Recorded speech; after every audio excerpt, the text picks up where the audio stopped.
قلتها مناته أنا ولا معك سنين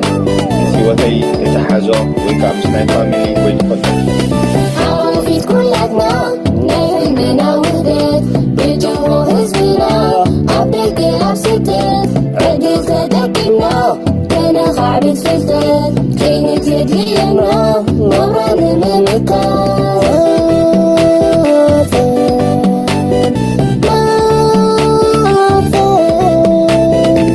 انت بكيسا نغلو تعكوف كتسكن كتكي كسانا نعلوف ما انت بكيسا نغلو تعكوف بغلتو كله قصاته كمنا يدماته نغلو تترنه كتاته بايتا ولدونا أما تنساته حلنا نكدو أما نكدو أما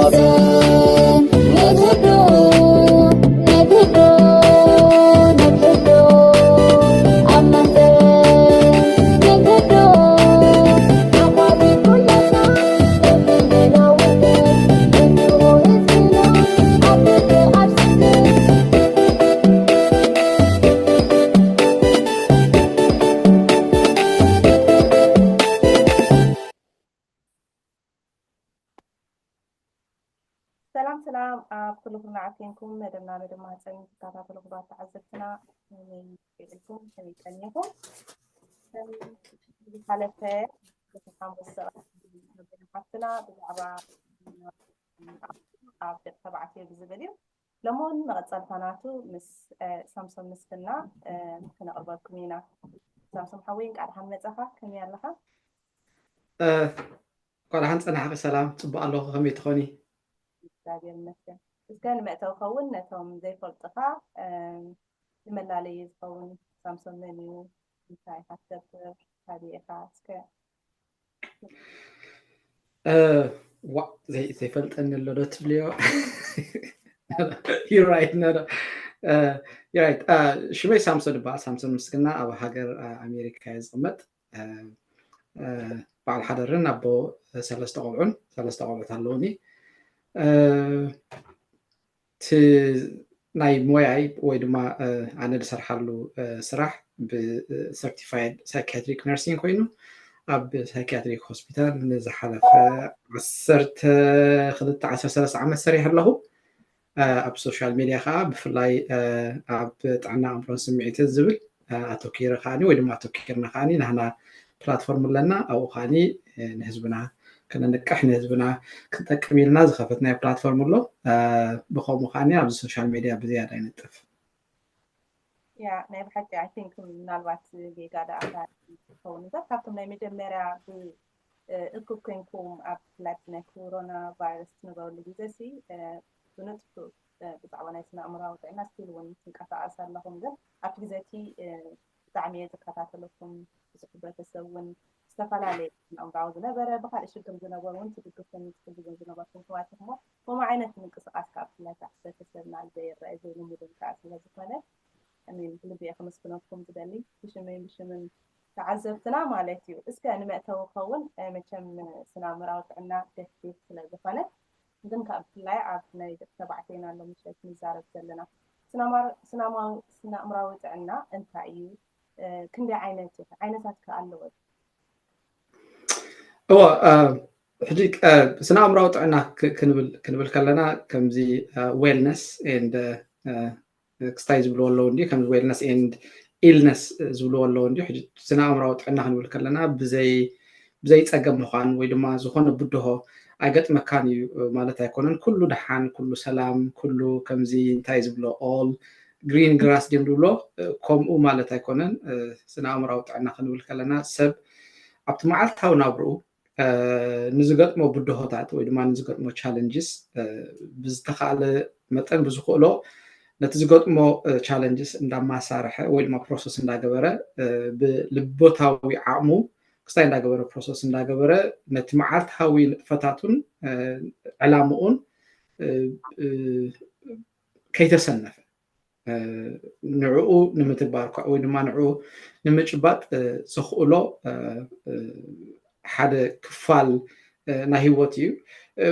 ክፋል ናይ ህይወት ዝበልኩሉ ምክንያት ስለምንታይ ሰብ ብዙሕ ገጻት ወይ ከዓ ብዙሕ ክፋላት ስለ ዘለዎ እዩ ኣካል ዝበሃል ኣለዎ ኣእምሮ ወይ ድማ ሜንታል ንብሎ ዝበሃል ኣለዎ እቲ ስምዒታዊ ምናልባት ሓደ ግዜ እቲ ኣእምሮን ስምዒትን ሓዊስና ንዛረቦ ኢና ወይ ድማ ከም ሓደ ጌርና ንዛረበሉ ኢና ግን ክልቲኡ ሓደ ኣይኮነን እቲ ኣእምሮ ዝበሃልን እቲ ስምዒት ዝበሃልን ንሓድሕዱ ዝተፈላለየ እዩ ካብኡ ናብኡ እውን ፍቓድ ዝበሃል ወይ ከዓ እቲ ቾይስ ዝበሃል ወይ ከዓ ትዊል ዝበሃል እውን ካብቲ ኣእምሮን ስምዒትን ዝተፈለየ እዩ ዋላ ማለት ዝተፈለየ ስለ ዝበልና ንሓድሕዱ ኣይተሓሓዝን እዩ ወይ ከዓኒ ንሓድሕዱ ብተናፀል ይቆም እዩ ማለት ኣይኮነን ግን ፈላሊና ክንሪኦ ከለና ወይ ድማ ፈላሊና ክንፈልጦ ከለና ኣብቲ መዓልታዊ ሂወትና ይሕግዘና እዩ ካብኡ ናብኡ እውን ብዓብኡ እውን ሰብ እውን እቲ ስፒሪቹዋል ዝበሃል ወይ ድማ እቲ መንፈሳዊ ዝበሃል እውን ኣለዎ ሕጂ እቲ ብዛዕባ ኣእምሮ ክንዛረብ ከለና ሓደ ክፋል ኢና ንዛረብ ብፍላይ ከዓኒ ብዛዕባ ኣተሓሳስብኡ ኣቀማምጥኡ ንነገራት ክስታይ ዝገብረሉ ዘመስርሓሉ ትናቱ ልቦታዊ ዓቕሚ ወይ ድማ እቲ ኮግኒቲቭ ካፓቢሊቲስ ኢልና ኣብቲ ኣእምሮ ክንዛረብ ንኽእል ኢና ስምዒት ከዓ ከምቲ ኩሉ ግዜ ንብሎ ስምዒት ዝበሃል ከዓ ኣሎ እቲ ዊል ወይ ከዓ እቲ ምርጫ ከዓ ዝበሃል ሕጂ እዚ ንሓድሕዱ ክስታይ ዝገብር ዝፀላሎ ወይ ድማ ንሓድሕዱ ተደጋጊፉ ዝኸይድ ናይ ሓደ ሰብ ክፋል ኮይኑ እቲ ኣብቲ ሕጂ ዝበልክዮ ዘምፃኸዮ ግን ስነ ኣእምሮ ዝብል ወይ ድማ ሳይኮሎጂካል ግን ንበይኑ ፈሊና ክንሪኦ ንኽእል ኢና ኢለ ይሓስብ ብጣዕሚ ንኣእምሮዊ መቸም ብዙሕ ነገር ክትዛረበሉ ብዙሕ ነገር ክትንክብ ዝኽእል እየ ከምዝብሎ ፀናሕካሲ ትእምሮ ንጎተ ሲአን ንስራሐይ ክኸይድ ክሓስብ ብዙሕ ነገር ክንገብር እቲ እምሮና ኣካላትና ዘንቀሳቅሶ ማለት እዩ ንከምኡ ኢልና ከዓ ንሕና ከም ሕብረተሰብ ኣይንውዕልና ኮይኑ ስማዓና ድማ ትርዲእትና ቁርብ ኣብ እምሮ ዘለና ብፍላይ ማለት እዩ እቲ ብዛዕባ መቸም ብዛዕባ ኣእምሮ ክንዛረብ ከለና ሕጂ እቲ ማይንድ ዝበሃል ኣሎ እንድዩ ካብኡ ናብኡ ከዓ እቲ ብሬን ዝበሃል ከዓ ኣሎ ሕጂ እቲ ግዑዝ ዝኾነ ኣብ ዝናህና ሸኸና ዘሎ እቲ ብሬን ዝበሃል ኣሎ እቲ ተሓሳስባ ጣምታ ዝበሃል እቲ ማይንድ ዝበሃል ከዓ ኣሎ ሕጂ ብፍላይ ካብቲ ሓደ ንዓይ ክስታይ ዝገብረኒ ፋሲኔት ካብ ዝገብረኒ ካብቲ ናይ ሰብ እንታይነት ወይ ድማ እንተናነት ናይቲ ሰብ ፐርሶናሊቲ ማለት እዩ እዚ ተሓሳስባ እዚ ማይንድ ዝብል እዩ ሕጂ ብዛዕባ ማይንድ ክንዛረብ ከለና መቸም ኣዝዩ ገፊሕ ኣዝዩ ዓሚቕ ዝኾነ ምሻሎ ከምዚ ኣፅኒዕናዮ ወይ ድማ ብዛዕባኡ ክንርዳእ ኢልና ሓሲብና ብዙሕ ክንበፅሖ ዘሸግር ኣዝዩ ዓሚቕ ዝኾነ ምርዳእ እዩ ሕጂ ዝበዝሕ ግዜ ብዛዕባ ሂወትና ክንዛረብ ከለና መቸም ናይ ሂወትና ኩነታት ዩዥዋሊ ብቀጥታ ምስቲ ናህና ኣእምሮ ምስቲ ናህና ሳይክ ብቀጥታ ዝተሓሓዝ ስለ ዝኾነ ኣእምሮና ምርዳእ ማለት ሂወትና ምርዳእ ማለት እዩ ኣእምሮና ምርዳእ ማለት ኩነታትና ምርዳእ ማለት እዩ ኣእምሮና ምርዳእ ማለት ንኸዶ ዘለና ወይ ድማ ንጓዓዞ ዘለና ሂወት ምርዳእ ማለት እዩ ኣእምሮና ምርዳእ ማለት ካብኡ ናብኡ ምስ ሰብ ዘለና ርክብን ዝምድናን እውን ምርዳእ ማለት እዩ ኣእምሮና ምርዳእ ማለት ከዓ ምዛ ዓለም እዚ ንነብረላ ዘለና ዓለም ምስኡ እውን ዘለና ርክብ ምርዳእ ማለት ስለ ዝኾነ ብዓብኡ እውን ከምቲ ኩሉ ግዜ ንብሎ ከዓ ሰብ ዝሓስቦ እዩ we are what we think we are ሕጂ ከምቲ ንሓስቦ ከምቲ ኣጣምታና ከምቲ ንህና ፐርሰፕሽን ስለ ዝኾና ከምኡ ከዓ ስለ ንነብር ብዛዕባ ኩነታትና ብዛዕባ ንህና እንተናነት ንህና ፐርሶናሊቲ ክንርዳእ ተዳ ኮይና ብዛዕባ ኣእምሮ ብዛዕባ እዚ ንህና ሳይክ ዝበሃል ክንርዳእ ዓብይ ናይ ሂወት መፍትሒ ምበልኩ ስለዚ ከም ዝበልክዮ ሲ ዝበዝሕ ግዜ ኣብ ሂወትና እንታይ ይኸውን ኣሎ ናበይ ንኸይድ ኣለና እንታይ ንገብር ኣለና ምስ ካልኦ ዘለና ርክብ እንታይ ይኸውን ኣሎ ሓደ ግዜ ንዳናገር ኢና ወይ እውን ምሻሎ ከምዚ ኣብዚ ዓለም እዚኣ ንምንታይ መፅእ እንታይ ገብር ኣለኹ ገለገለ ዝብል ሕቶታት እውን ይለዓል እንድዩ ሕጂ ዝበዝሕ ግዜ እቲ ከምኡ ዓይነት ሕቶታት ካብ ምንታይ ዝብገስ ተላኢልና ንሕና ገዛ ርእስና ካብ ዘይምርዳእና ገዛ ርእስና ሙሉእ ክንርድኦ ይንኽእል ኢና ግን ብዝተኻለ መጠን ግን ብዛዕባ ገዛ ርእስና እኹል ዝኾነ ምርዳእ ክህልወና ከሎ እቲ ካልእ ናሓቶ ሕቶታት እንዳተመለሰ እዩ ዝኸይድ ሕጂ ብዛዕባ ገዛ ርእስና ምርዳእ ማለት ከዓኒ بقطع يكون تزاوري يجوالي مستنهنا سايك مستنهنا أمره مستنهنا تحسس بطعم تبقى تحصل استحاز ناو قصنا خندهم نعو موركس تاخن قبره كنقول كلو نوع إكسبلور كنقبره أنت داخلنا نجزار أسنا ولا تردنا يعني هوتنا ما قدنا كمتاتنا مسعينا ولا تردنا كنكيد بزح نتسجم مثلا كان ضغط بلوت أنا كان حد عقناتنا كنفلت مجمراتي عنا أمورنا كنفضل لنا عندي عينات انتي في أقول لك مهناتس متشم ساعة الحين وي كمان رئيسي يدي الناس من هوسبيتالين كيدين حكت تكون النجار مكان جنة بتي درجات لا فعلا لو كوين سمع عني تي سنا أمراوي تعنا مالتي نزخنا فلسي كندي عينك ينزلوا انتي مس درجة مس بتحنا هنا أوكي أنا سنا أمراوي راتي جاتني من لمو هذا اللي نزلنا يسنا أمراوي تعنا كفارة كل اللي نبلو اسكا نبلا هو ماشي زبزح جزء يكون أكتوال كل جزء هيوت كوشتي ندقي كاب دقة نوشت يكونن زبزح جزء نجزع رأسنا عن خناتنا وفيش تكانتي وشت أوي أكوننا بتي بدقة زخون نجار كنرد أنت رأفتينا بو كنقلت أنت رأفتينا زبزح جزء أبزي تدلي من عود ما أبزي تدلي confusion يزاتونا فجتي كنقبرو أبيوت كنا بركلنا أكندي كابدجة نوشتي which is بتن خونه بتن ريو بتين سمعه بتي كابكالوت نروح ريئتو بتعب كوابينا زخون بتعب كوابينا زقلت أكند بو نيوتنا كستخن قبرنا فتن بو نيوتنا هنقلت أن كنرد أنخل أكيد أنا كوشتي ندق خون أنت داخلو بوزح مقد بوزح مخسبات له بحالا زي عبدجاو نقل نريو فلايك أبتي أبيوتنا تجلس أبيوتنا خوينا نريو يجوالي نايتعوشتنا زلو مجلسي ويدما ناتو ريفلكشن سلازخونه لذا أبدجنا زخو زلو خن ردات الأخوين نعمل شرشة وبوشتنا كنعتو وشتنا هنا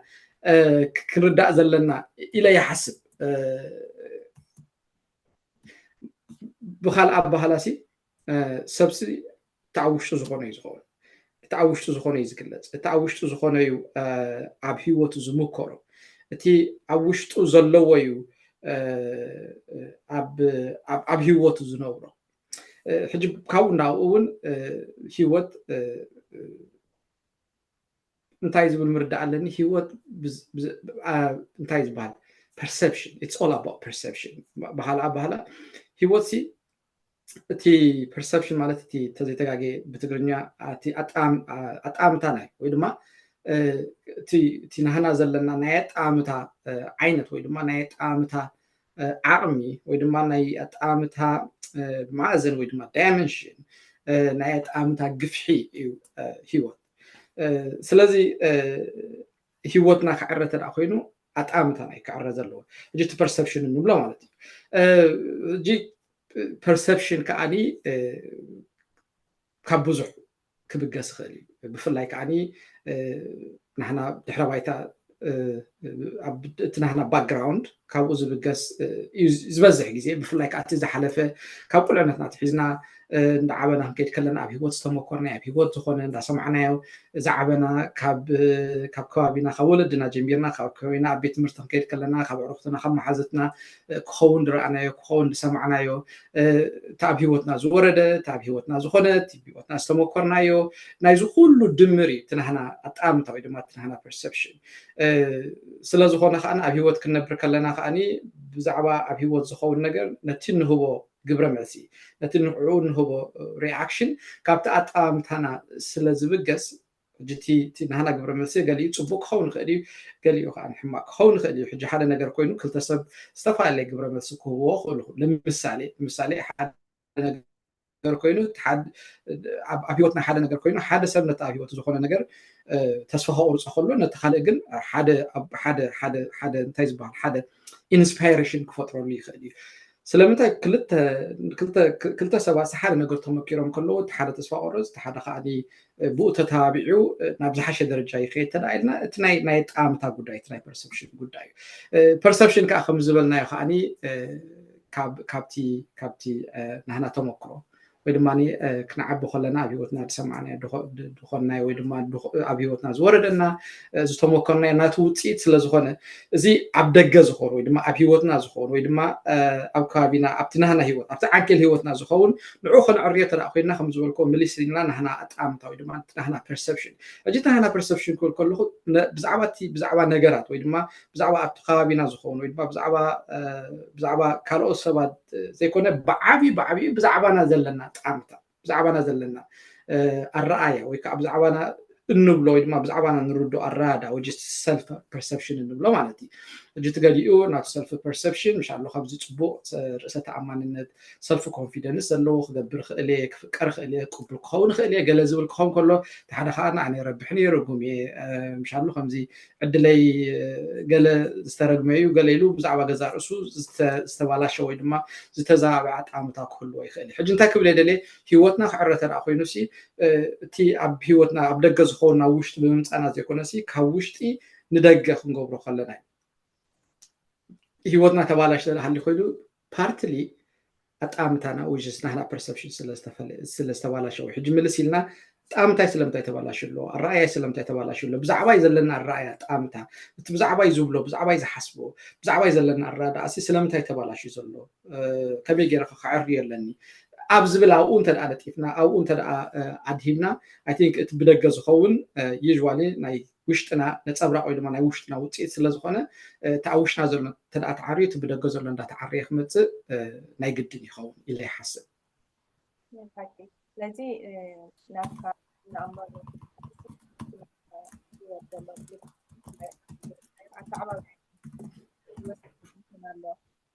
ምናልባት ምዝሕ ሕጂ ስካዳ ኣብ ኣሜሪካ እቲ ዘሎ ስደተኛ ዝበለ ክኾኑ ይኽእል ኣብ ኤውሮጳ ብዙሕ ሽግርን መከራን እዮም ዝመፁ ናይ መንእሰያትና ማለት እዩ ኣብ ኤርትራውያን ደቂ ተባዕትዮ ዝረአ ሕማም ስነ ኣእምራዊ ጥዕና ከመይ ዝኣመሰሉ እዮም ነቲ ስኻ ተመክሮ ከለካ ንክትከውን كم زبالك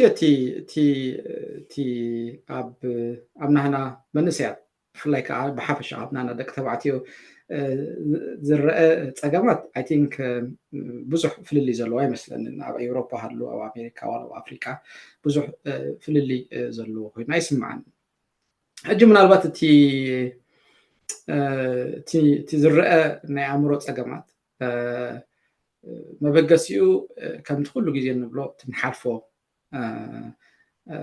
تزقط منا تعب هوتنا زورد تعب هوتنا زخون العلاقات تصرنا زخونة زي حسبنا يو زي وقتنا يو أب هوتنا زخون ما حسيت ويد ما كم تقول له جزء نبلو تراما نبلو ناتوت يطرح كيكون يخلي كم تزبلنا يو متشم تي تحجي خوينا يزلنا تحجبت إحنا زلنا تيوتنا خوينا توزل أكاونا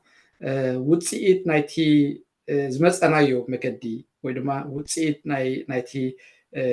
كسب حجي أبيوتنا خوينا يو زلنا سلزخنا نالبات تي أبيوتنا زخنا يو ناي ما حسيت التاريخ راح يكون ناي بزح نجارات وتصيتي أجهز بزح جزء بحبرة سبنا تتراما تبهر تا ما حسيت تبهر بزح جزء أدهمنا سلنا زارب الله كل هوتنا بتراما خنريون في التنينة which is نتي أتأمتنا من البات كستاي كي جبرو يخلي خمزي زي تعين زي كنوعن كجبرو يخلي مخنياتو تي هوتنا تكوينا زلنا حجي ناي تراما وتصيت راح يكون ناي بزح وصيتي أبيوتنا زبون كله أحمى عمالته يكون أبيوتنا تحلفنا يتصبون نجرون قالوا أب تعابينا ترى الناس درنا خايبين خلوا بصفاء مقد يجرم يومنا ناتو وصيت ونينا تمرتنا كيد كلنا عب تمرت بزح نجر تمكرنا لنا ناتو وصيت يعني حاجة تقاليو عبدحان تمرت درجات بس حلو تقاليو عبدحان مالتي تمرت درجات تحب زخون الله قاليو مسعرفتو مش الله تصبو زخري بزلو زحلف الله قالي خاني مسعرفتو كم زي بوليد ندخونه ويدماني داتا دهال زعابيون الله انتاي كبل دي اذا حج بس احنا زلنا هيوسي ناي تراما وتي طرح زي مخانا كنردا صبو كاين سلاسه سمعني كابونا بون بعبيو ناي بحالنا وصيتونينا كنعب خلنا زعبينا ሕብረተሰብ ኣሎ ኩሉ ሕብረተሰብ ከዓ ናቱ ባህሊ ኣሎ ሕጂ ንሕና ከዓኒ ናይዚ ባህሊ እዚ ከዓኒ ውፅኢት ኢና ሕጂ ብፍላይ ብዛዕባ ባህሊ ክንዛረብ ተደኣ ኮይና ባህልና ከምቲ ኩሉ ግዜ ንዛረበሉ ኣብ ደቂ ኣንስትዮ ዘለዎ ኣረኣያን ኣብ ደቂ ኣንስትዮ ዘለዎ ኣረኣያን ኣብ ደቂ ተባዕትዮ ዘለዎ ኣረኣያን ዝተፈላለዩ ደቂ ኣንስትዮ ገይሩ ዝሕዘን ዝገልፀን ደቂ ተባዕትዮ ገይሩ ዝሕዞም ዝገልፆም ዝተፈላለዩ ስለዝኾነ ድማኒ እቲ ኮይናዮ ዘለና እቲ ሕጂ በፂሕናዮ ዘለና እቲ ዘለና ኩነት ኣእምሮ እቲ ዘለና ኣጣምታት ፐርሰፕሽን ብከምኡ መጠን ከዓ ኣብ ደቂ ተባዕትዮን ኣብ ደቂ ኣንስትዮን ክስታይ እዩ ዝተፈላለዩ ግን ከምዚ ዝበልናዮ እቲ ናህና ባህሊ ናይ ሕብረተሰብና ባህሊ ናይ ሃገርና ባህሊ ኣብ ኣጣምታና ኣብ ሂወትና ኣብቲ ብፍላይ ከዓ ከምዚ ንብሎ ዘለና ኣብቲ ኩነት ኣእምሮና ዘምፅኦ እንታይ ክንብሎ ፅልዋ ሳዕቤን ዋላ ተዘይበልኩስ ዘምፅኦ ፅልዋ I think ብደንብ ክንርዳእ ዘለና ኮይኑ ይስማዓኒ ምክንያቱ ከም ዝበልክዎ እቲ ኣብ ደቂ ኣንስትዮ ዘሎ ትፅቢትን ኣብ ደቂ ተባዕትዮ ዘሎ ትፅቢትን በበይኑ ስለዝኾነ ሕጂ ብፍላይ ብዛዕባ ኩነት ኣእምሮ ብዛዕባ ጥዕና ኣእምሮ ደቂ ተባዕትዮ ክንዛረብ ተደኣ ኮይና ምስ ባህልና ኣተሓሒዝና ብፍላይ ምስ ባህልና ኣተሓሒዝና ናይ ግድን ክንዛረበሉ ዘለና ሓደ ኣርእስቲ ኣሎ እቲ ርእስቲ ከዓኒ እዚ ብእንግሊሽ ቶክሲክ ማስኩሊኒቲ ዝብልዎ ኣርእስቲ ክንዛረበሉ ዘለና ኮይኑ ይስማዓኒ ሕጂ ምናልባት ክሳዕ ክንደይና ነቲ ቶክሲክ ማስኩሊኒቲ ዝበሃል ብትግርኛ እንታይ ዝበሃል እዚ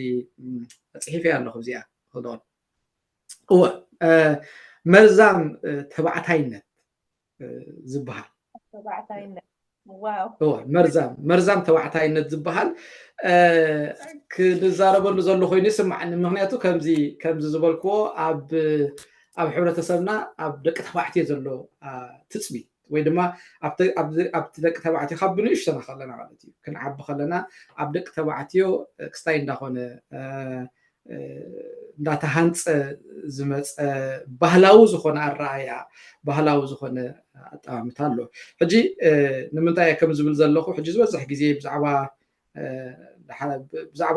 ጥዕና ኣእምሮ ኣብ ሕብረተሰብና ብሓፈሻ ብፍላይ ከዓኒ ኣብ ናህና ደቂ ተባዕትዮ ክንዛረብ ከለና ዩዥዋሊ ምስ ማህሰይቲ ምስቲ ዝወረደና ዝገጠመና ኣተሓሒዝና ኢና ክንዛረብ ንፍትን which is ክንዛረበሉ ኣለና ብፍላይ እቲ ትራውማ ዝበሃል ብዙሕ ብክስታይ ዝሓለፈሎ ብውግእ ዝሓለፈሎ ማለት ዳርጋ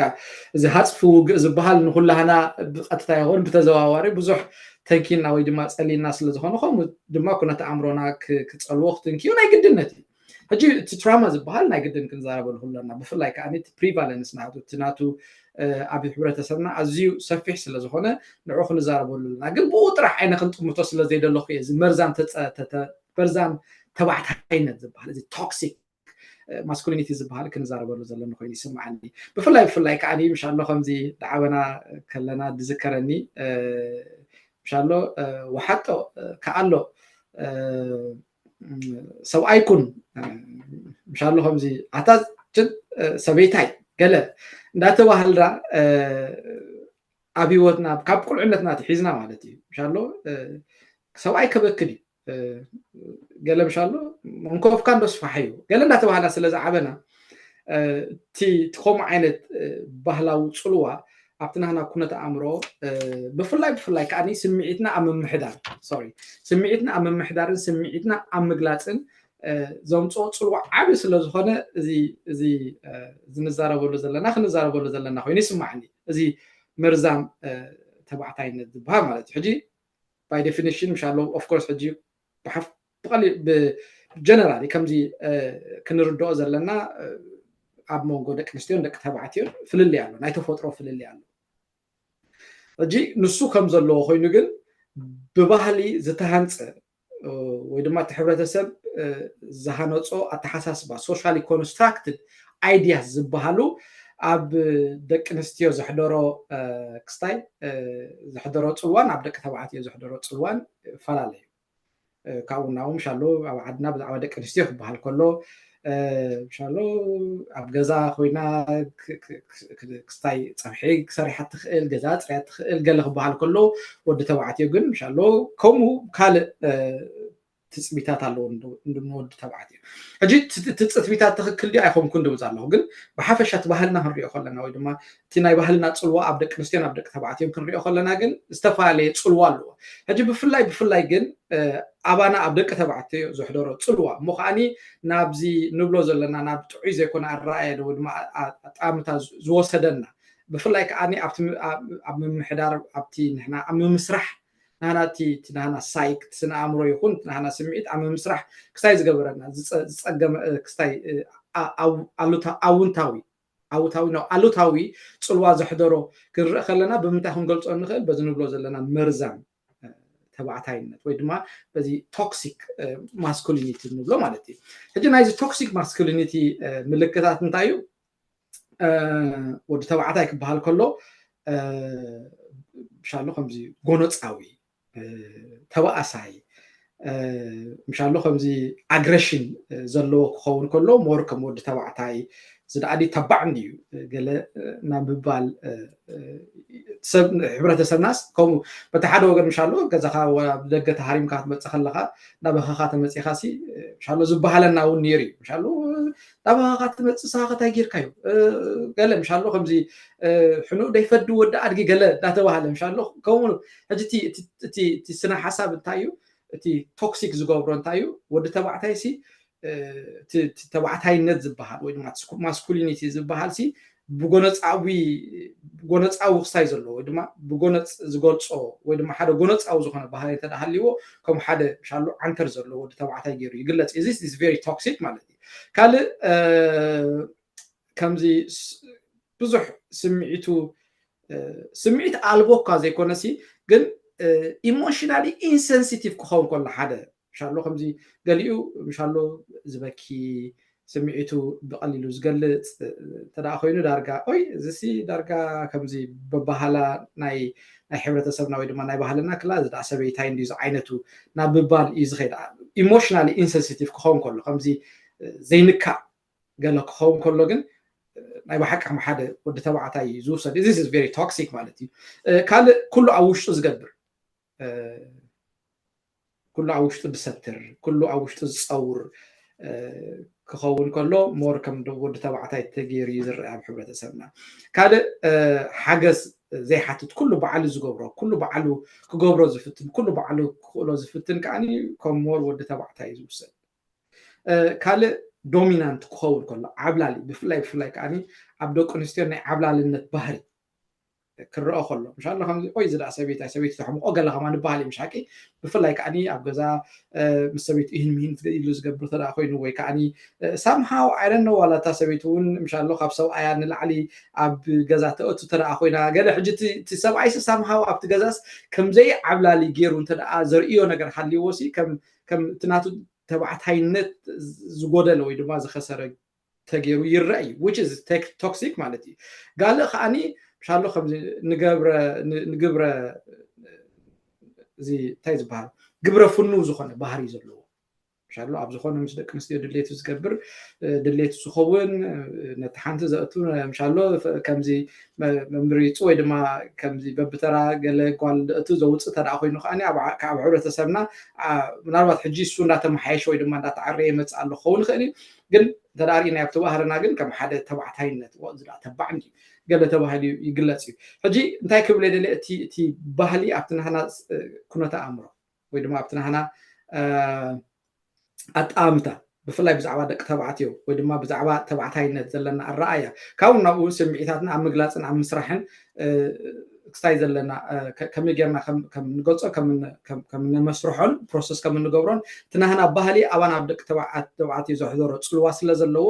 እቲ ናይ ሕብረት ናይ ባህልና ፅልዋ እውን ኣብ ግምት ከነእትዎ ኣለና ካብ ዝብል እዩ ናይ ብሓቂ ባህልና ዘዕብየና ወዲ ተባዕታይ መቸም ሓውካ ክትብል ከለሃሲ ዋላ ነቲ ካተለምዶ ዘለዎ ወዲ ንዓቲ ዋላ መግቢ ውዕዩ ንክበልዕ ነታ ከብዱ ከማኒ እንታይካ ስኻ ሰበይታይ ክሽነ ተኣትለክ ባዕለይ ክገብረካ ሕጂ ካብኡ ድመፀ ይመስለኒ ምናልባት እውን ኣብ ሓዳር እውን ሰግሪ ጓንስተይቲ እውን ደሳይ ፕላን ተመሪዓ ሓዳራ ዝገበረት ሰብኣታ ሕግዛ ወንታ ክብለኒ ምክንያቱ ሕብረተሰብ ዘዕበያ ከምኡ ስለ ዝኾነ ሰብ ኣብ ክመፅእ ከሎሲ ፅቡቅ ኣይስማዓን ምስ ከደሓነ ባዕለይ ክገብሮ እየ ንብል እቲ ስምዒታትካ ዘይምባል እቲ ናይ ወድን ናይ ተባዕተይን ፍልልይና ደምፅኦሲ ብዙሕ ነገራት ናይ ስነ ኣእምራዊ ችግር ከም ዝነግረና ፀኒሓ ማለት እዩ እዚ ኩሉ ዝበልካዮ እንድሕር ዳ ሓደ ወዲ ተባዕታይ ንኸይዛረብ እንተተዛሪቡ እውን ብጓል ኣንስተይቲ ድኹም እንድሕር ዝግለፅ ኮይኑ እሞ ከዓ ስነ ኣእምራዊሲ ዘይረአ ዘይድህሰስ እዚ እንድሕር ዘይተዛረበ ብኸመይ ኢና እሞ ሓደ ወዲ ተባዕታይ ናይ ስነ ኣእምራዊ ጥዕና ፀገም ኣለዎ ሕማም ኣለዎ ብኸመይ ክነለልየ ንኽእል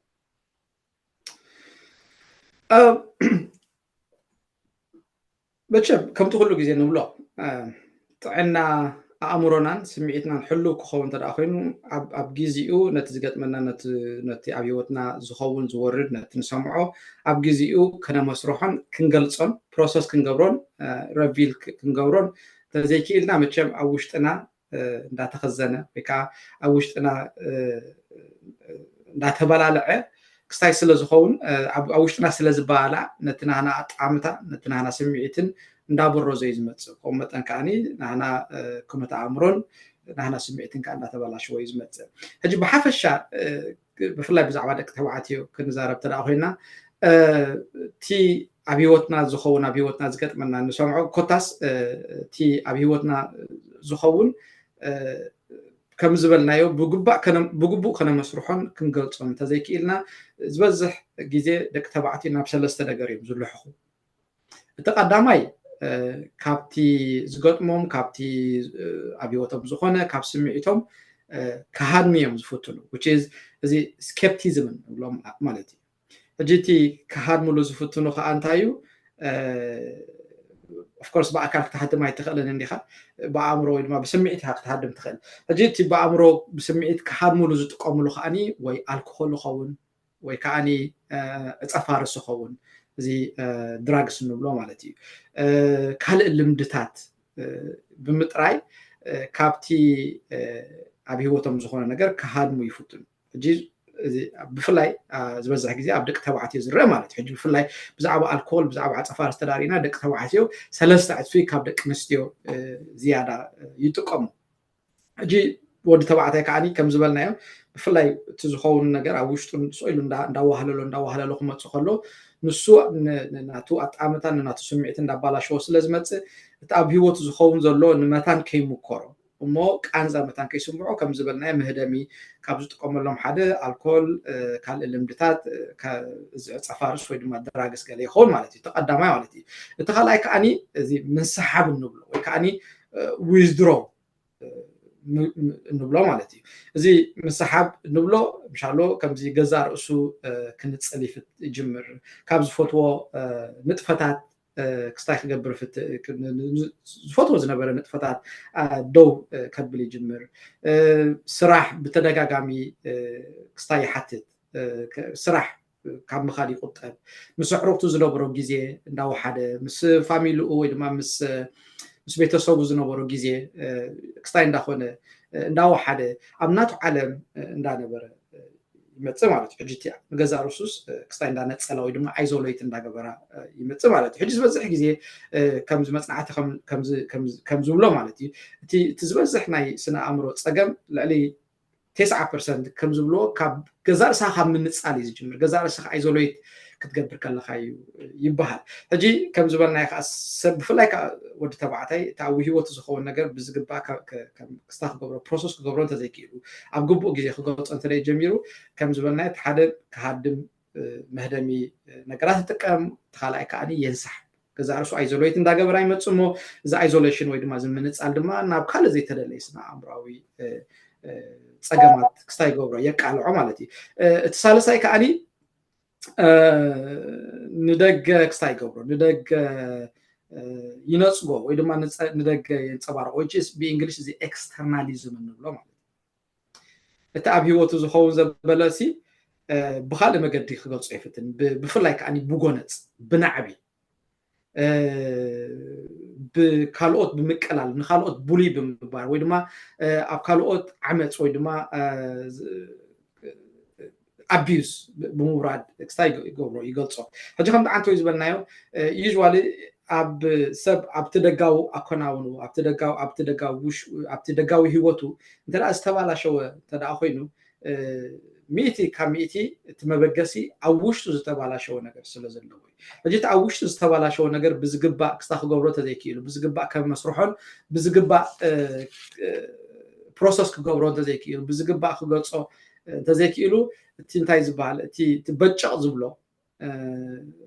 ነገራት እዚ ንብሎ ዘለና ሕማቅ ነገር እዩ ዝኸውን ሕጂ እቲ ሕማቅ ነገር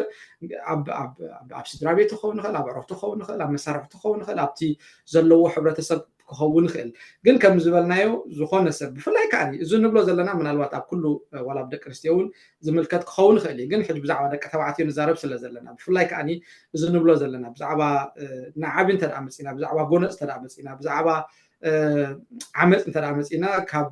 ደቂ ኣንስትዮ ንላዕሊ ዩዥዋሊ ኣብ ደቂ ተባዕትዮ ስለ ዝርአ እቲ ምክንያት ሓደ እንታይ ክኸውን ይኽእል እዩ ካብቲ ኣብ ሂወቶም ዝኸውን ዘሎ ከም መህደን ወይ ድማ ናቱ ነፀብራቅ ይኸውን ስለ ዘሎ ከም ዝበልናዮ ሰብ ነቲ ዝገጥሞ ብፍላይ ደቂ ተባዕትዮ ነቲ ኣብ ሂወቶም ዝኸውን ብዝግባእ ክገልፅዎ ተዘይፈቲኖም ተዘይክኢሎም ከም ዝበልናዮ እቲ ሳልሳይ ኣብ ሂወቶም ዝኸውን ነገራት ከምዚ ንደገ ዝነፅግዎ ወይ ድማ ንደገ በጫቕ ዝብሎም ኣብ ደገ ዝረአ ወይ ድማ ዝበልና ኤክስተርናላይዝ ዝገብርዎ ነገራት ኣለዉ ከም ዝበልና ጎነፅ ገለ ክኸውን ይኽእል ሕጂ እዚታት ገለ ክንርኢ ከለና ናይቲ ኣብ ውሽጦም ዘሎ ናይቲ ኩነት ኣእምሮኦም ወይ ድማ ናይቲ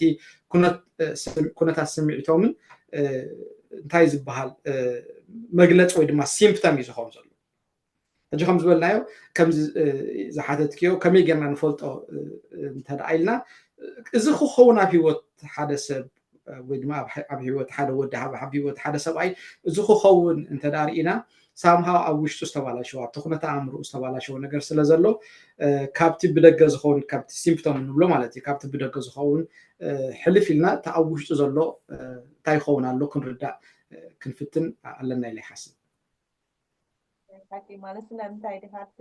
እዚ ንሪኦ ዘለና ኣብ ደቂ ተባዕትዮና ዝርአ ዘሎ ባህርያት ያ ክነግረል ሚካ ምክንያቱ ድሕዳቲ ደጋዊ ቦጨቕ ዝብሎም ዘሎሲ እቲ ስራሕ ድዩ ምልኩናት ድዩ ምትህርራም ድዩ እዚ ኩሉ ይርአ ኣሎ ብግሊ ድዩ ብሓበራዊ ድዩ ኣብ ሶሻል ሚድያ እንዳወፀኻ ድዩ ነዚ ምልስ ኢልና ክንሪኦ ከለና ዳርጋ 99% ኣብ ናይ ስነ ኣእምራዊ ሽግር ዘለና ደቂ ተባዕትዮና ደቂ ኣንስትዮና ኮይኑ ይስማዓኒ ኣሎ ስለዚ ኣብ መወዳእታ ናይ ስነ ኣእምራዊ ደረጃ እውን ድበፃሕና ኮይኑ ይስማዓኒ ምክንያቱ ንኩሉ ሓቦት ትኽእል ኢኻ ቅድም ሰብሰብ ክትሕዘን ስለዘይትኽእል ኣእምሮ ግን ካብ በጫ ኢልካ ንሕት ተውፅኦ ጀሚርካ ምጉናፅን ኣብ ምፅራፍን ኣብ ምህራምን ኣብ ሓውካ ምህሳይን ድሕር ደረጃ በፂሕና ኣላ እዚ ምስ ስነ ኣእምራዊ ተተሓሓዘ ኮይኑ ይስማዓኒ ስለዚ ከም ሕብረተሰብ ወይ እውን ሓዊ ሓፍቲ ሓርኪ ቤተሰብ እንድሕር ኣለካ ነዚ ከምዚ ንዘለዎ ደርኤካ ደሎ ዝኩሉ ምልክታት ነግርና ፀነሕካስ ብኸመይና ክንሕግዞም ንኽእል እንታይና ክንገብር ዘለና ያ ናይቲ ናብታ ከመይና ክንሕግዞም ትብል ናብታ ሰሉሽን ቅድሚ ምኻድና ሕጂ ከም ዝበልክዮ እቲ ዝያዳ ክስታይ ዘሕስብ ወይ ድማ እቲ ዘሻቐል እቲ ከምቲ ዝበልናዮ እቲ ጎንፂ ብፍላይ ኣብ ደቂ ተባዕትዮ ዝረአ ጎንፂ ኣብ ደቂ ተራእዮ እቲ ቫዮለንስ ከም ሓደ ከም ዝበልናዮ ከም ምልክት ተባዕታይነት ሓደ ሰብ በትሪል ኢሉ ክትሃረም ከሎ ሰብኣይ ትብሎ ተደኣ ኮይንካ ምልል ኢሉ ክትሃረም ከሎ ሰብኣይ ትብሎ እንተደኣ ኮይንካ ወይ ከዓኒ ነቲ ናቱ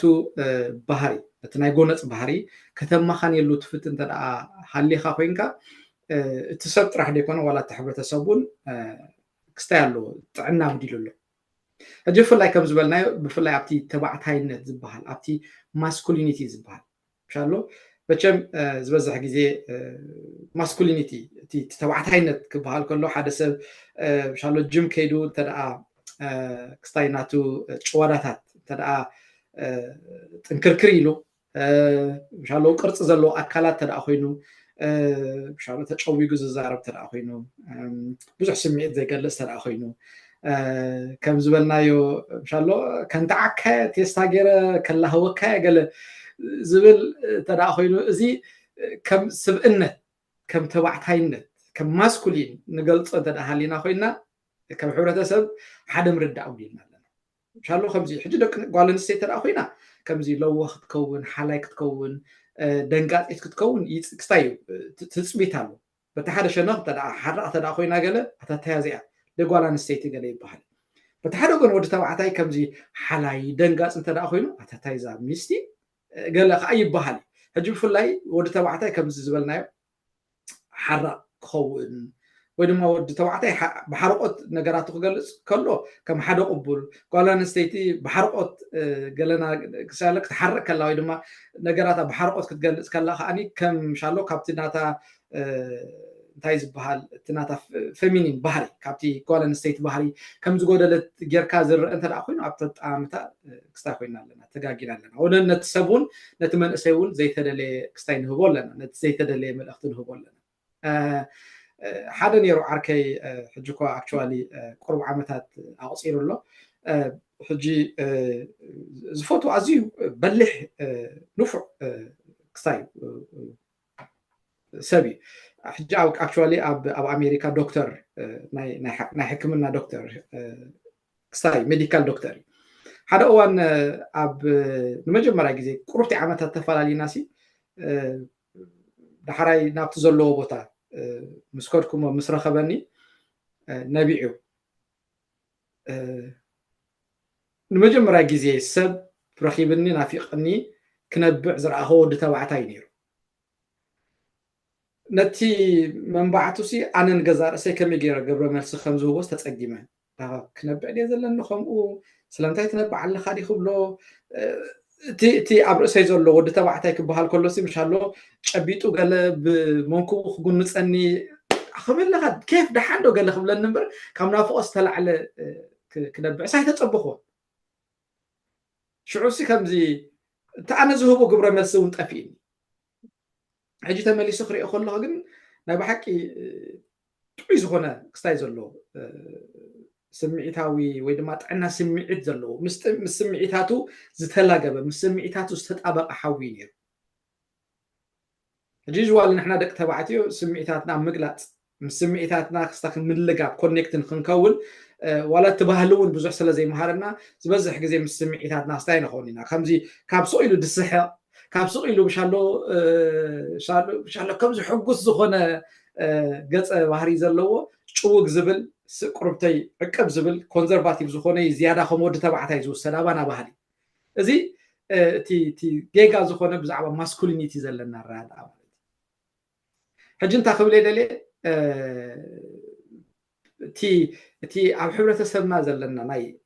ናይ ተባዕታይነት ኣራዳኣ ናይ بحق ክዕረ ዘሎ ኮይኑ ይስማዓኒ ሕጂ ብፍላይ ከዓኒ ካብኡ ናብኡ ከዓኒ ከይተዛረብና ኣለኹ ንሓልፍ ዘይብልና ከም ሕብረተሰብ ሓደ ኣገዳሲ ዝኾነ ሓሳብን ኣርእስትን ከኣሎ ንሱ ከዓኒ ዝመጣግን ንብሎ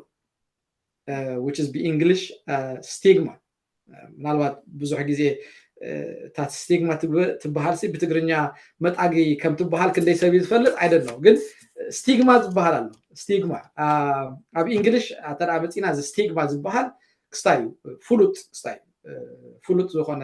ኣርእስቲ ወይ ድማ ስነ ሓሳብ ወይ ድማ ኣምሪ ሕጂ ብፍላይ ንሕና ከም ሕብረተሰብ ኣብ ጥዕና ኣእምሮ ብፍላይ ከዓኒ ኣብ ናይ ደቂ ተባዕትዮ ኣብ ሰብኡ ዝመፀ ጥዕና ኣእምሮ ኣብ ሕብረተሰብና ሓደ መጣጊ ወይ ድማ ሓደ ስቲግማ ኣሎ ሕጂ እቲ ስቲግማ እንታይ ክንብሎ ንኽእል ብዛዕባ ስነ ኣእምሮ ወይ ድማ ብዛዕባ ጥዕና ስነ ኣእምሮ ዘለና ኣሉታዊ ኣተሓሳስባ ወይ ድማ ክስታይ ዘይኮነ ዘይተረጋገፀ ወይ ድማ ሓቂ ዘይኮነ ክስታይ ብዛዕባ ጥዕና ኣእምሮ ዘለና ኣራዳ ወይ ድማ ኣተሓሳስባ ስቲግማ ይበሃል ወይ ድማ መጣጊ ይበሃል ሕጂ ንምሳሌ ዝኾነ ሰብ ኣብ ሕብረተሰብና ሕልታ ቢልካ ሓደ ሰብሲ ናይ ጥዕና ኣእምሮ ከጉድል ከሎሲ እንታይ ከመይ መስላካ ወይ ድማ ንሰብ ብምንታይ ትገልፆ እንተና ተባሂሉ ሕጂ ዝበዝሕ ግዜ ኣብቲ ሕብረተሰብ ዝመፅእ ኣተሓሳስባ እንታይ እዩ ሓደ ሰብ ጥዕና ኣእምሮ እንተደኣ ጎዲልዎ እዚ ሰብ እዚ ተሃራራማይ ብሻሎ ከምዚ እምኒ ልዒሉ ዝፋጋዕ ኣብ መገዲ ዝጎየካ ገለ እዩ ኖ ሕጂ እቲ ስቲግማ ዝበሃል ማለት እዩ ካብኡ ናብኡ ምሻሎ ኣብቲ ሕብረተሰብ ክስታይ ዘይብሉ ብዙሕ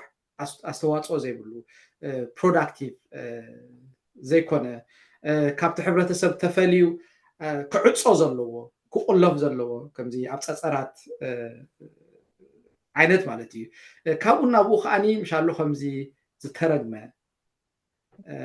ናይ ጋንንቲ ፅልዋ ዘለዎ ወይ ከዓኒ ከምቲ ክስታይ ንብሎ ዝተለኽፈ ቡዳ ዘለዎ ገለ ዝዓይነቱ ገለ ኢኖ ኣብ ገሊኡ ከዓኒ ሓደ ሰብ ጥዕና ኣእምሮ ጉድለት ጥዕና ኣእምሮ ተዳሃልይዎ ከዓኒ ከም ሓደ ሰነፍ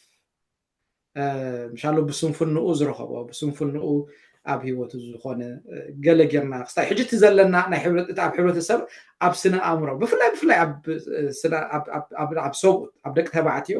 ኣብ ጥዕና ኣእምሮ ደቂ ተባዕትዮ ዘለና መጣጊ ወይ ስቲግማ ዓብይ ፅልዋ ኣሎ ሕጂ ዝበዝሕ ግዜ ንምንታይ ኣብ ደቂ ተባዕትዮ ሓገዝ ዘይሓቱ ከምቲ ዝበልናዮ ሓገዝ ብምሕታሲ ደቂ ኣንስትዮ ካብ ደቂ ተባዕትዮ ንላዕሊ ዝያዳ ሓገዝ ይሓታ ንምንታይ ኣብ ደቂ ተባዕትዮ ልክዖም ደቂ ኣንስትዮ ሓገዝ ዘይሓቱ ተዳኢልና ብፍላይ ካብ ሕብረተሰብና ተዳ መፂና ዝበዝሕ ግዜ ካብዚ መጣጊ ካብዚ ስቲግማ እዩ ዝብገዝ እቲ ሕብረተሰብ ከም ዝበልናዮ ከም ሓደ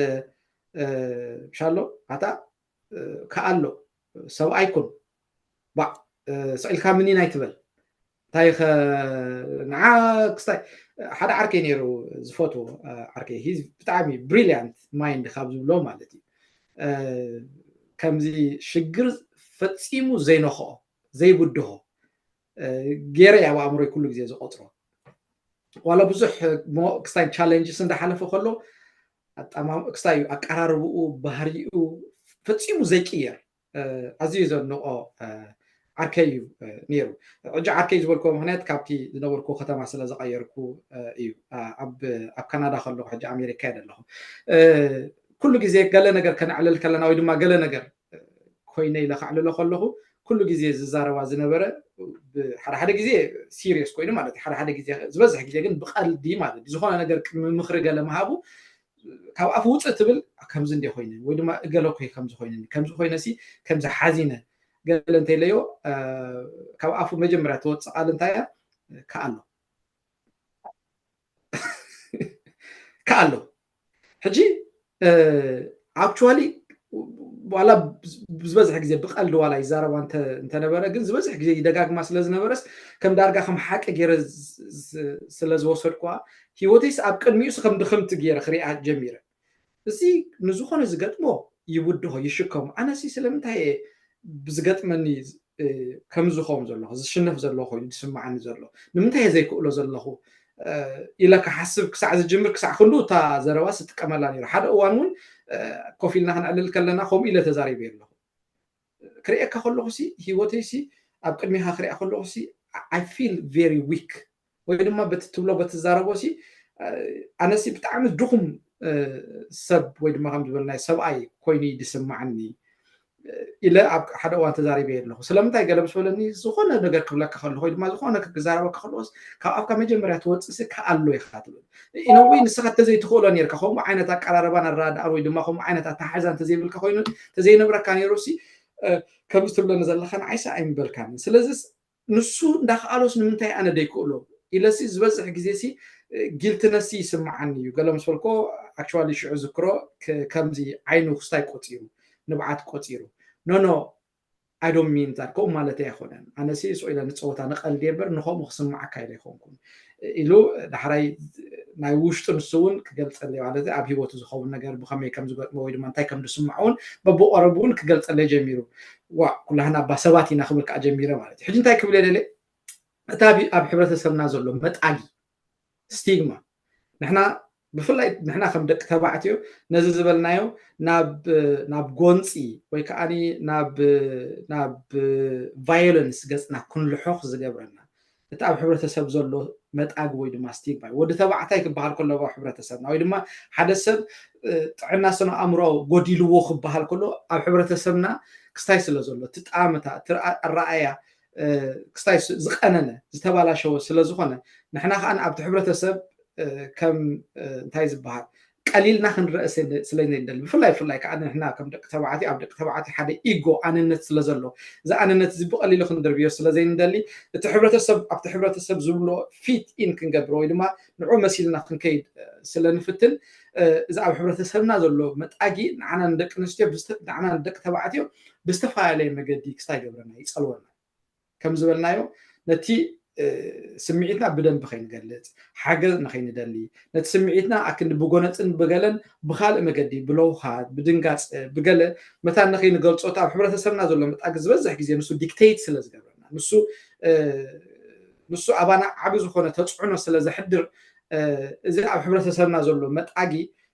ክንሪኦ ክንርድኦ ብዝተኻእለ መጠን እውን ክንቅይሮ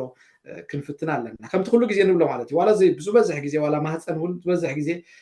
እቲ ዘለኩም ናትኩም ጎልሲ እቲ ብዛዕባ ጥዕና ኣእምሮን ስምዒትን ዘሎ ንቕሓት ወይ ድማ ኣዌርነስ ሓፍ ንምባል እዩ ስለምንታይ ተዳኢልና ኣብ ሕብረተሰብና ዝቐነነ ኣረዳድኣ ናይ ጥዕና ኣእምሮ ብፍላይ ከዓ ኣብ ሰብኡት ብፍላይ ከዓ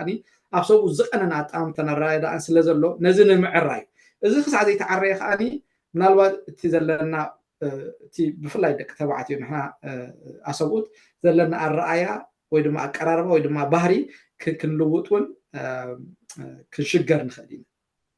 ምክንያቱ ካብዚ መጣጊ ዝተላዓለ ማለት እዩ ስለዚ ብዘይካ እቲ ቶክሲክ ማስኩሊኒቲ ዝበልናዮ እዚ መጣጊ ዝበሃል እዚ ስቲግማ ዝበሃል እውን ኣባና ዓብይ ፅልዋን ዓብይ ተፅዕኖን ስለ ዘለዎ ነዚ ከዓኒ ክንጥምቶን ክንርድኦን ኣለና ባህላ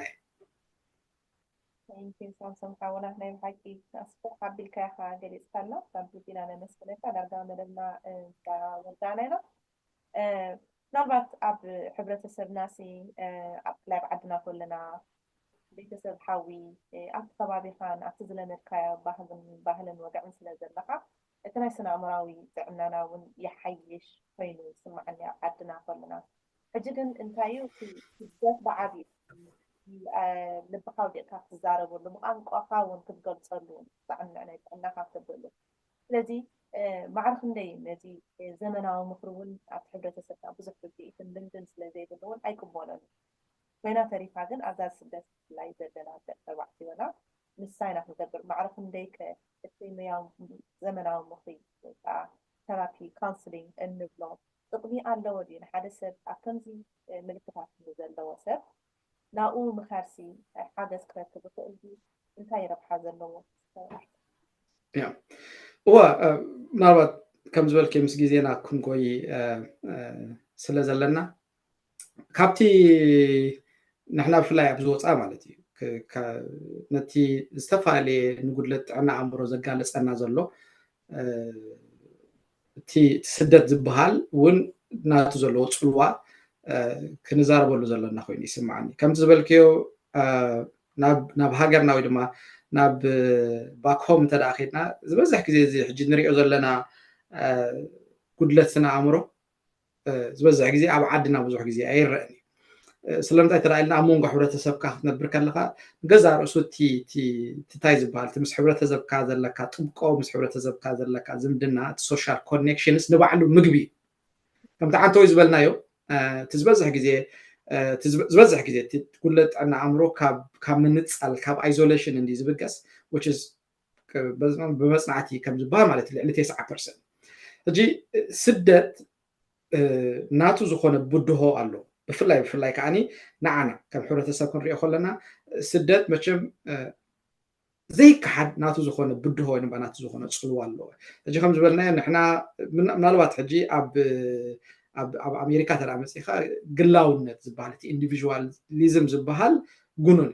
ሰብ ናብርኡ ገብር ሻሎ ዋላ ጎረቤቱ እውን ይፍለጦ ኣይፍለጦ ኣይግድሶን እዩ ናቱ ታስዘላቶ ዓንኬል ንእሽተያ ዋላ ንዖም ረኺቦም ኣይረኺቦምን ብዙሕ ግዴታነት ኣይስምዖን ንሕና ግን ከምኡ ይኮንና ንሕና ግን እቲ ናህና ኣተዓባብያና ወይ ድማ እቲ ናህና ባህሊ ግን ኢንዲቪዥዋሊዝም ግላውነት ደይኮነሲ ማሕበራውነት እዩ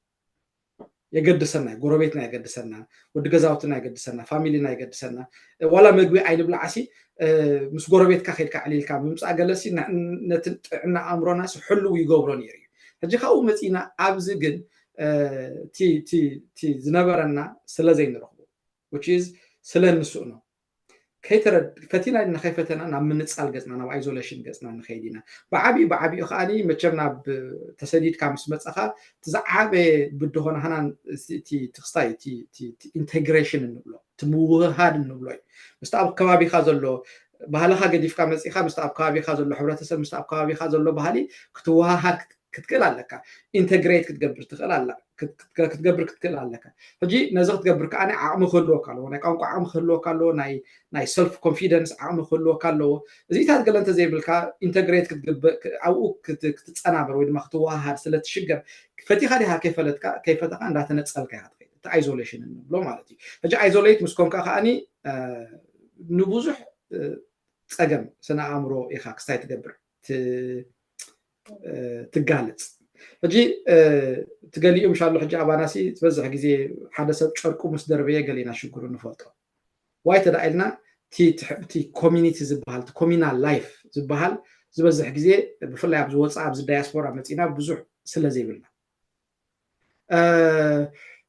سلز هنا تسمى إن شاء الله خيدو أما يجرشها كم قالي أكمل لصلنا بزيك الدرجة مش بس حين حسين قبره نتسب نفوتو قاليو كم زبلنايو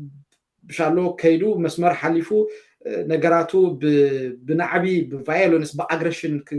كجلص مش جمرينا نفوتو وانا سبيتو خمس جيرو هاريمو وانا سبيتو قتيلو دماني كم جيرو ندي اب مشالو قال مسبله شعينا نفوتو وايتدا إلنا كم زبلنا تعنكيل سلازي بلنا جنا حبرت سمنا تصقم كعزبز حجزي أمنتاي زعر خويني سمعني كم زبلك نابت كونسلينج نابتي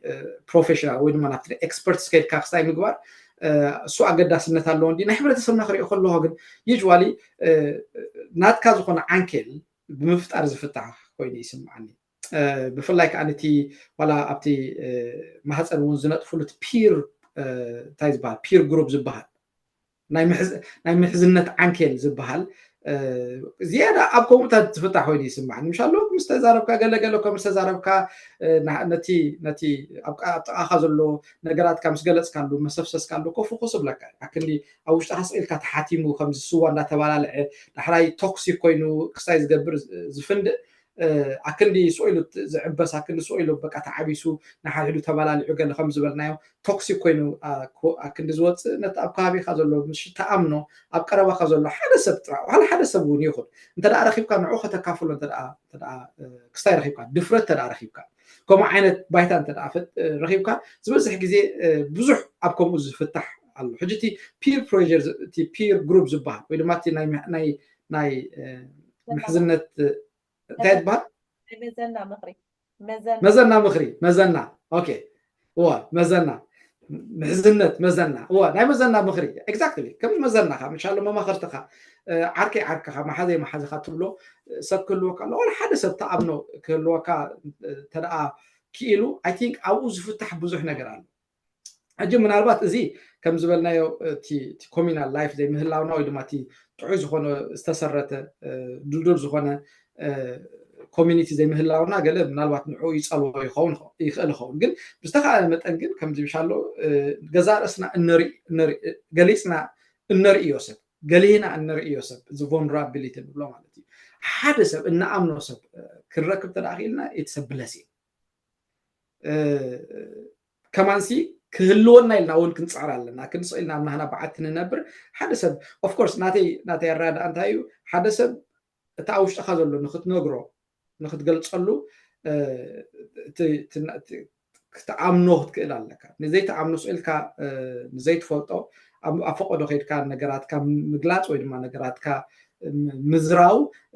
تملسو خاصية كويد ما تملسو نابزيت اللي كان ما حسيت خوش دكا سلازغل بتقع طبق جن تعاملوا لبخا تودق لبخا زعرف له سب كتركب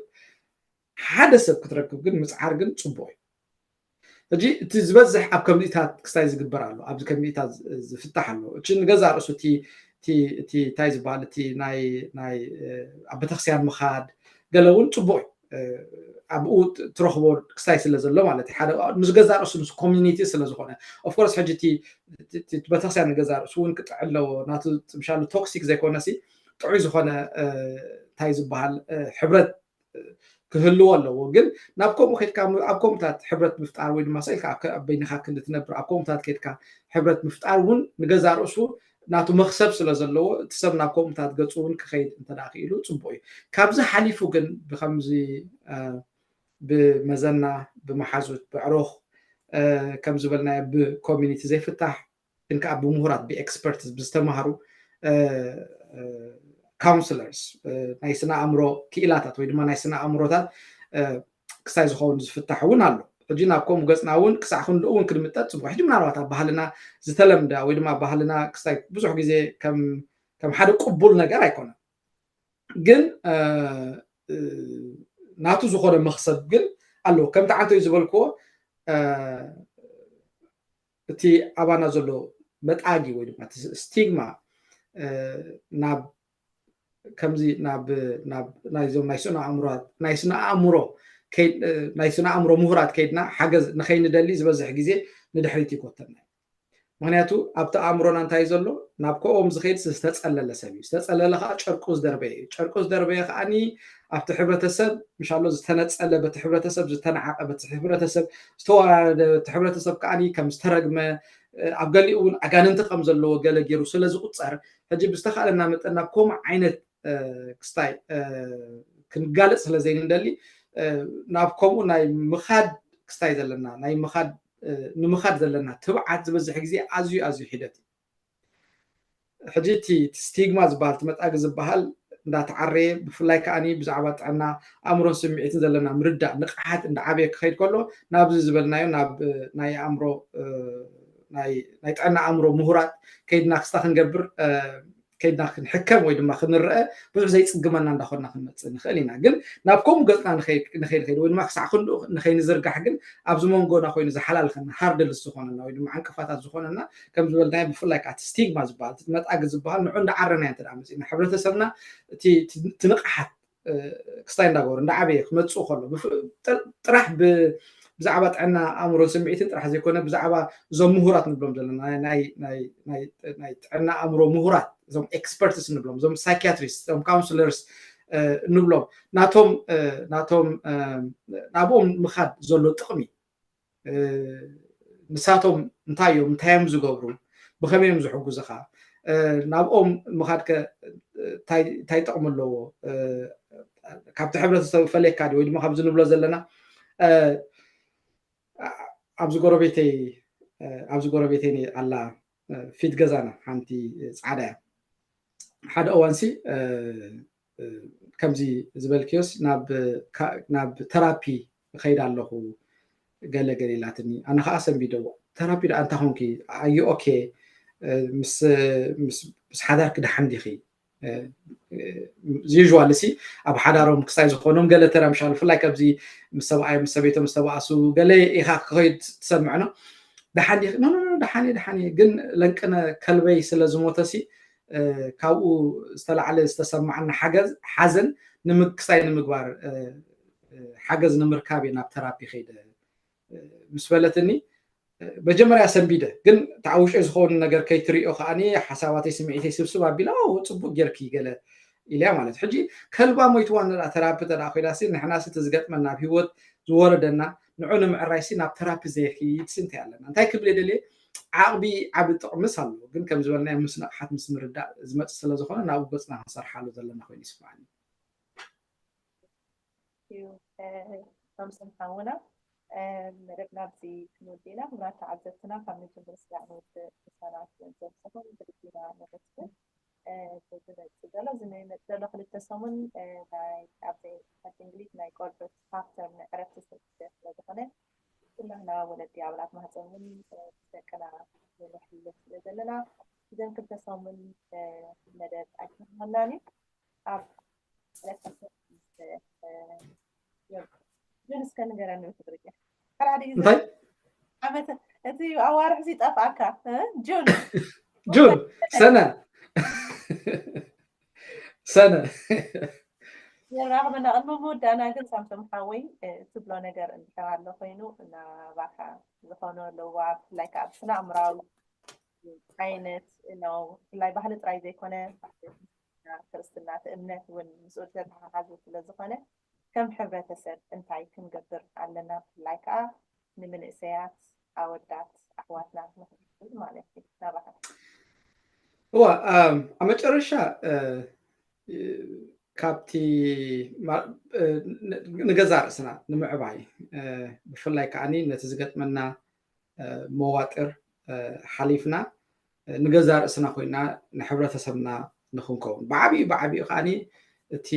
ጥዕና ኣእምሮና ዝተሓለወ ንክኸውን ዩዥዋሊ እቲ ሓላፍነት ኣብ ገዛ ርእስና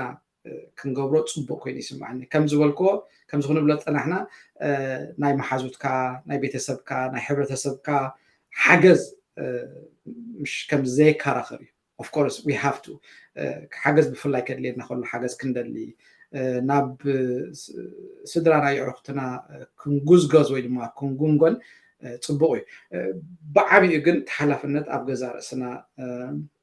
ጌርና ክንወስዶ ፅቡቅ እዩ ዩዥዋሊ ሰብ እቲ ዝበልዖ እዩ ዝኸውን ጥራሕቲ እንጌራ ገለ ጥራሕ ደይኮነስ እቲ ንኣእምሮና ንምግቦ እቲ ንገዛ ርእስና ንምግባ ንስምዒታትና ንምግቦ ንሱ ስለ ዝበዝሕ ግዜ ንሱ ስለ ንኸውን ሰብ ዝበልዖ ስለ ዝኸውን እንታይ ንበልዕ ንገዛ ርእስና እንታይ ንምግባ ብፍላይ ንኣእምሮና ንስምዒትና ንተሓሳስባና ንምርዳእና እንታይ ንምግቦ ግዜና ብኸመይ ንጥቀመሉ ኣዝና ክንጥንቀቕ ይግባአና እዩ ኣነ ብራዳይ ዝበዝሕ ግዜ ዝብሎ እንታይ እዩ እቲ ዝዓበየ ሃብትና እቲ ዝዓበየ እንታይ ዝበሃል መዝገብና እቲ ናትና ትሬዠር ኣእምሮና እዩ ኣእምሮና ከዓ ንሕና ባዕልና እንተዘይሓሊና ንሕና ባዕልና እንተዘይተኸናኺና ንሕና ባዕልና ንኣእምሮና ፅቡቅ እንተዘይመጊብናዮ ካልእ ብሓይሊ ንኣእምሮና ክምግቦ ክከናኸኖ ዝኽእል የለን ስለዚ ኢትስ ኣፕ ቱ ኣስ ግዜና ብኸመይ ንጥቀመሉ ብፍላይ ከዓ ንኣእምሮና እንታይ ንምግቦ ኢትስ ኣፕ ቱ ኣስ እቲ ካልእ እቲ ኣብ ኣእምሮና እቲ ዝገጥመና ስነ ኣእምሮዊ ፀገማት ገለ ነገር ናይ እቲ ናትና ላይፍ ስታይል ብምዕራይ እውን ይፍታሕ ምሻሎ ከምዚ ንምሳሌ ኤክሰርሳይዝ ምንቅስቃስ ኣካላት ክንገብር ከለና ንገዛ ርእሱ እቲ ምንቅስቃስ ኣካላት ኣብ ሂወትና ብፍላይ ኣብ ኣእምሮና ክሳይ ዝገብሮ ዝፈጥሮ እዞም ኢንዶርፊንስ ዝበሃሉ ናይ ሓጎስ ሆርሞንስ ክሳይ ስለ ዝገብር ስለ ፕሮዲስ ክገብር ስለ ዝሕግዞ እቲ ኤክሰርሳይዝ ዝበሃል ጥራሕ ነቲ ኣካላትና ጥራሕ ደይኮነ እንኮላይ ንስምዒትና ንስነ ኣእምሮና እውን ብዙሕ ጥቕምታት ስለ ዘለዎ ብዝተኸኣለና መጠን ኤክሰርሳይዝ እንታይ ዝበሃል እዚ ምንቅስቃስ ኣካላት ከነዘውትር ዳየት ንገዛ ርእሱ መግብናን ስምዒታትናን ምግብናን ስነ ኣእምሮናን ቀጥታ ምርኻብ ስለ ዘለዎም እዚ እንታይ እዮም ዝብልዎ ጋት